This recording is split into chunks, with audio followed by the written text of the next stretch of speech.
Can you talk more about this G7 task force that's been put together to freeze and seize assets from key Russian elites? I mean, have you been talking about this in bits and pieces in your answers so far? I have been, and I think that one of the things that we learned when in November, we started to have conversations with our allies and partners about what we would do in the event that Russia did invade Ukraine, was that we learned that by sharing information early and often and working together in collaboration, we could develop a set of tools that would have immediate impact on Russia. And that's exactly what we want to do with this task force.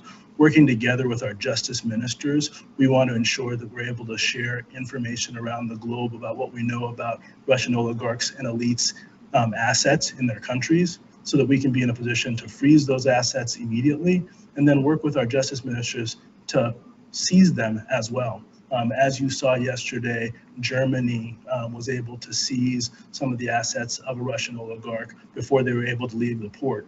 And the key for us then was to make sure that we got that information from the German government, so we'd be in a position to also take similar actions to potentially freeze those assets here in the United States. The sooner we're able to share that information, the harder it is for these Russian oligarchs and elites to move those assets around the world. And that's our goal, is to ensure that we are cutting off their access to the global economy.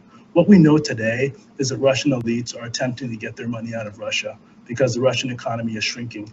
If you have a ruble, the value of that ruble is deteriorating day by day because of the actions that we've taken. And if you try and move your money out of Russia, around the world, our goal then is to find that money and to freeze that money and to seize it in order to make sure that that money can no longer support the Kremlin.